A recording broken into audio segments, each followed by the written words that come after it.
So I commend all of you. You've all done a great job. Really great job. Great, thank you, Dr. Schilling. Thank you. Next on the table on the agenda is Save the Band program. Patty Mann. Yeah.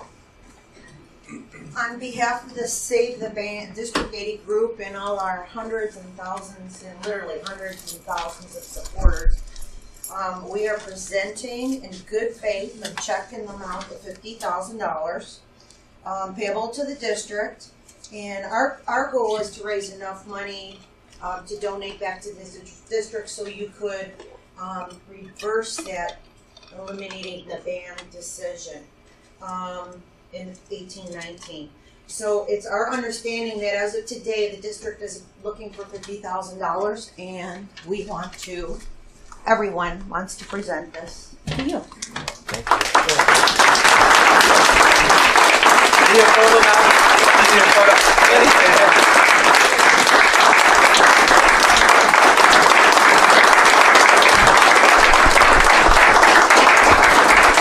You guys come up. Noreen, are you going to come Noreen, up? come on. Kim, come on up. Yeah. And Anybody else who wants to come up? Might as well. Please. Any board members? Even them out. I know, right? Ariane.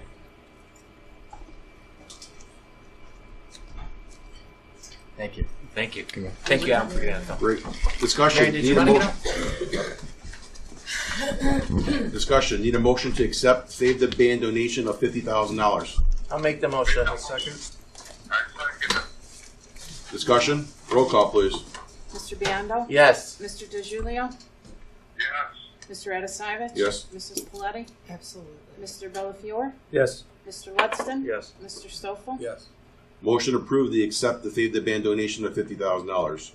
Discussion. Motion to reinstate the band program as presented for the 2018-2019 school year. I will motion. I will second. Discussion. Roll call, please. Mr. Ludston? Yes. Mr. Biondo? Yes. Mr. Stoffel? Yes. Mr. Bellafiore? Yes. Mr. DeGiulio? Absolutely. Mr. Adisivich? Yes. Mrs. Paletti? Yes. Motion motion approved to reinstate the band program as presented for the 2018.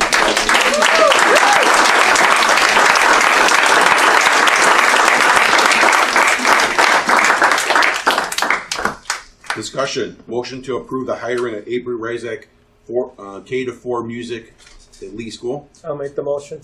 I'll second. Discussion. Now, is that a full-time position? Yes, it's a full-time position, and this is a position that was RIF, so we're bringing back someone who was on the RIF list previously. They're coming back, and they're going to be working full-time. But I thought the original proposal was that there was going to be 20% of the music, the full-time, back before we brought that back, 20% was for Giles for the middle school, and then 80% for the K-4 building. So the way that it was structured, that Dr. Schilling had spoken about, it was 0.6 at the middle school towards band, 0.2 toward music at the middle school, and then the middle school teacher would be traveling to the elementary for 0.2. But because we went to 0.8, and based on some of our discussions with our association, we felt it was best having a 1.0 fully dedicated to band and also to music at the middle school, and having a 1.0 dedicated to the elementary. And that is in the budget. Exactly. Thank you. And what salary is she being hired back at? Her salary is $95,000. Roll call, please. Mr. Bellafiore? Yes. Mr. Biondo? Yes. Mrs. Paletti? Yes. Mr. DeGiulio? Yes. Mr. Ludston? Yes. Mr. Stoffel? Yes. Mr. Adisivich? Yes. Motion approved the hiring of April Razak, K-4 music teacher, Lee School. Discussion on the 2018-2019 fees. So you can do the presentation. Presentation? Yes. Great.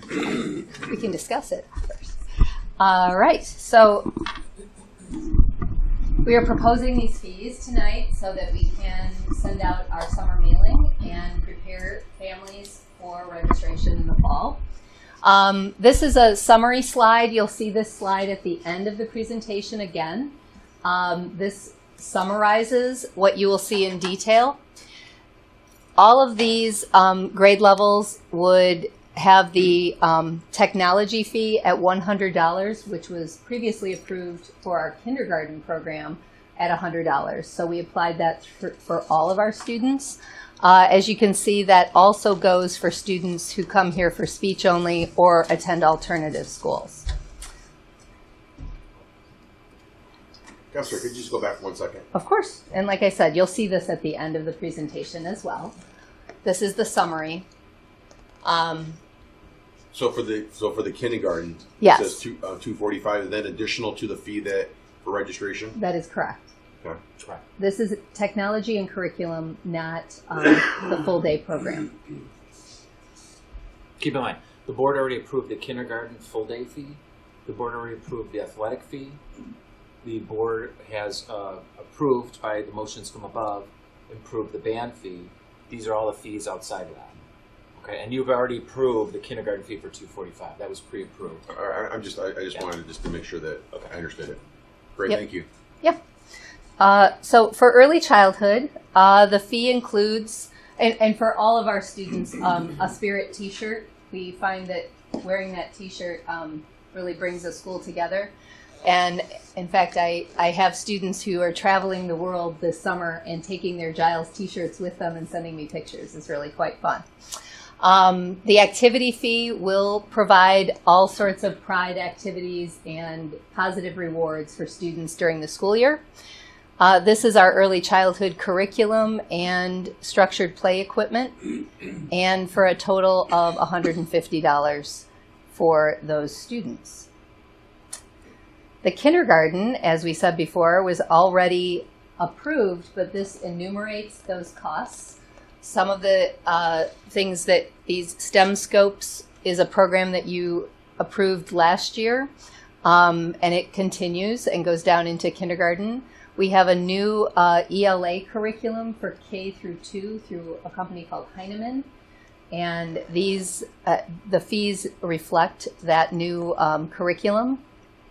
The Brain Pop is a structured intervention for students online, and for an all-in fee of $245. First and second grade also is enumerated here. Front Row and Smarty Ants. A lot of these things are interventions and applied to all of our students to help them improve their reading, comprehension, fluency, those kinds of things. There is a music, art, and PE fee of $7. It's $2.50 each for music and art, and $2 for PE. Some of the other things, this includes the math curriculum that we've used for several years now at the elementary level, the Go Math, and again, that new ELA curriculum through Heinemann. Third and fourth graders include that technology fee, the t-shirts and activity fees, STEM scopes, Go Math. Their English language arts curriculum is a little bit higher. This is the Lucy Calkins reading, and to gear up for pulling that in, that's new this year for third and fourth grade, that does require a ramp up in especially instructional materials. Students choose books at their reading level, and that they need the books. So the $100 is really all about ramping up our school libraries or our classroom libraries. For the middle school, for Giles, we also, again, the technology fee, we add a planner for $6, and we are charging for paper here. Then this is the comprehensive fees for our curriculum. All of our school will use Achieve 3000 throughout our science, ELA, and our social studies curriculum. It is improving our students' Lexile levels in especially nonfiction reading. Spanish, math, art, and music here. Students will still receive art and music instruction. Playground equipment. We are in dire need of good recess equipment, and so this is in addition actually to some contributions from the STEP organization. Robert Crown again this year, our science labs, And Zello is our new college and career program. This year we had Naviance. Next year we're having the Zello program. It does address college and career needs. And our ELA curriculum is new at the junior high as well. And you'll be seeing more information about that coming up. Then there are some as-needed fees. Students can use their same shirt and shorts as last year if they still fit.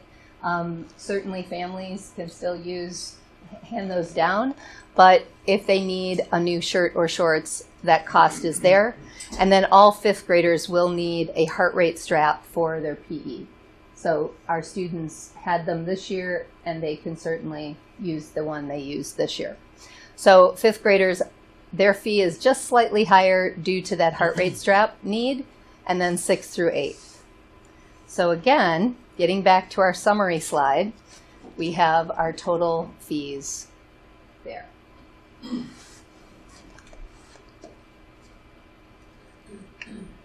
Okay, and what happens, like I know this year, I don't know if it's on the agenda for later on. Will we be, what are we going to be asking for parents to put down when they register for their students? Because we did have a great success rate, but there's still a great deal of parents that did not apply for waivers and did not pay the fees. And so, what does the district feel that we need to ask for initially, and then what is going to be the process if someone refuses to pay, that does not qualify for the waiver? Are we looking at a collection agency, or what process are we thinking about using? Yeah, a couple of things going on. Right. So you're skipping ahead, which is okay. So one of the things that we did last year, and we were very successful, is that every parent who registered their child, we required that they pay at a minimum $100. Per child or per family? We did it per family, okay? And one of the reasons I have on my agenda, the letter is what we'd like to do is we'd like to shift toward $100 per child. And I want to say that our success rate was very, very high on that first day. We had only a handful that paid lesser for other reasons that I care not to share in the public. But we had a handful that paid a lesser amount. But everybody else who came through that line, we collected at a minimum $100 per family. But coinciding with this presentation, which we would like you to accept the fees for next year, is my letter is going to state that every child that a parent is registering for, we will collect $100 per that child. So if you have 3 children, it'll be $300. If you have 2, it'll be 2. If you have 1, it'll be $100. And so that's one of the things we want to look to shift toward. And then answering your other question in terms of the collection, we've sent, at a minimum, over a 9-month period, we sent 5 letters home to the parents. 5. So we sent it in, I believe, early December. Late December, early December, right around the holidays. And then from that point forward, we sent out letters periodically over 30 days. We did 30, 60, 90, about 120. And then we sent a final letter with their grades that had people that had owed fees. And so as a separate note on the agenda, we have a contract to basically, for the people we have not collected for, sent to a collection agency, because it's gotten to the point where it's overwhelming for us. So we cannot keep up with some of the people who have not paid. We've done a good job. We've made the phone calls. We're trying to work with them, but we're finding that people have not paid. And we don't want those fees to go uncollected because that affects our projections. That affects our budget. And so, we have to be somewhat firm in collecting these fees because it could affect us negatively in the future. But really, those are 3 things that are intertwined. But we just have the 2 here. But to go back, are there any questions or any concerns that you see with the fees? Great. I had a Discussion? question. Sorry, Go ahead. I had a question. What type of playground equipment are you talking about that we're in dire need of here? Balls.